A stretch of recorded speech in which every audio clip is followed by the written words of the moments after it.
আল্লাহর এক বান্দা ছিল নামাজে সেজদায়। তখন আল্লাহ রাব্বুল আলামিন তাকে ডাক দিয়ে বলে, বান্দা তুই যতই নামাজ পড়, যতই সেজদা কর, তোর জায়গা জাহান্নাম। এই কথা শুনে বান্দাটি বলল, আলহামদুলিল্লাহ।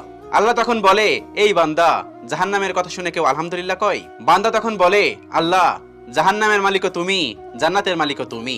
তুমি আল্লাহ খুশি হয়ে যদি আমাকে জাহান্নামও দাও, তাও আমার আপত্তি করার কোনো অধিকার নেই। আল্লাহ তখন বলেন, বান্দা, জাহান্নামে গেলে তুই পুড়ে যাবি, তোর খুব কষ্ট হবে।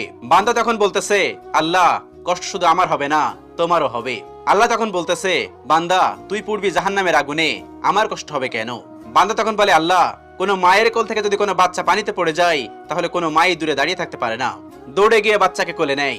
আমার বিশ্বাস ওই মায়ের চেয়ে কোটি কোটি গুণ দয়া তোমার বেশি। আমাকে জাহান্নাম দিলে তুমিও আল্লাহ শান্তি পাবে না। আল্লাহ তখন বলে, বান্দা, এই দলিল তুই কই পাইলি? বান্দা তখন বলে, আল্লাহ, আমাদের জাতির পিতা ইব্রাহিম আলাইহিস সালাম তোমার প্রেম মুখে নিয়ে যখন নমরুদের আগুনে পড়ে গেল, তার আগেই তুমি বলে